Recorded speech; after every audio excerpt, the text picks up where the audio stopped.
Vous touchez là des questions très importantes.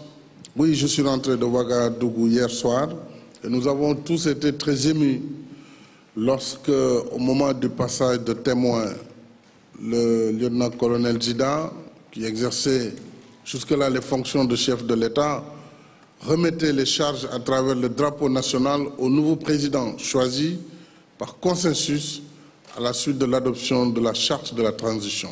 Les militaires donnaient ainsi le pouvoir aux civils. C'était une image forte et cela doit finir de convaincre qu'en Afrique, les changements anticonstitutionnels, que ce soit par coup d'État ou autre, ne sont pas acceptés et ne sont pas tolérables. Donc tous ceux qui rêvent de changer les pouvoirs de manière anticonstitutionnelle se ravissent. Il n'y a pas d'avenir dans cette voie.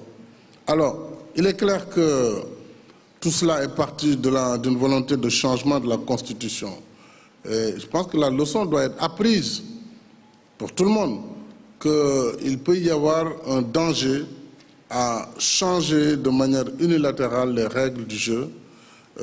Maintenant, il appartient à chaque pays d'apprécier ce qui se passe chez lui, à chaque peuple d'engager son combat. Moi, j'éviterai toujours de me présenter en donneur de leçons. Ce qui se passe au Sénégal se passe au Sénégal.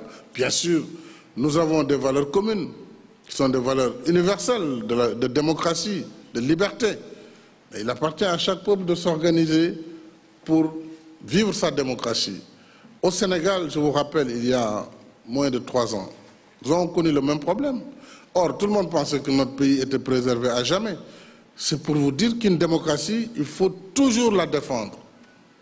Et nous avons été aussi amenés à dire « touche pas à ma constitution », non à un 3e mandat. Il a fallu tout l'engagement du peuple sénégalais devant l'Assemblée. Heureusement que nous n'avons pas brûlé.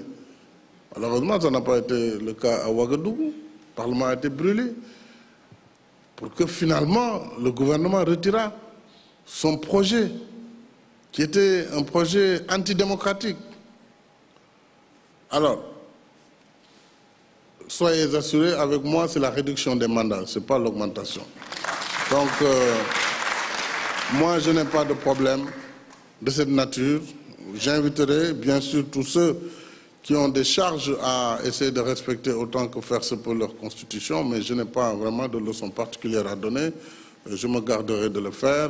Voilà. En tout cas, nous avons réalisé cette mission confiée par les chefs d'État de la CEDEAO avec beaucoup d'engagement. Et par la grâce de Dieu, le peuple burkinabé a trouvé l'équilibre. Maintenant, je souhaite aussi que cette transition soit pacifique, qu'elle se concentre autour de l'essentiel. C'est un vœu que je formule. Il faut que les 12 mois qui viennent soient consacrés à aider le Burkina à aller vers des élections transparentes, libres et démocratiques et à assurer la continuité de l'État.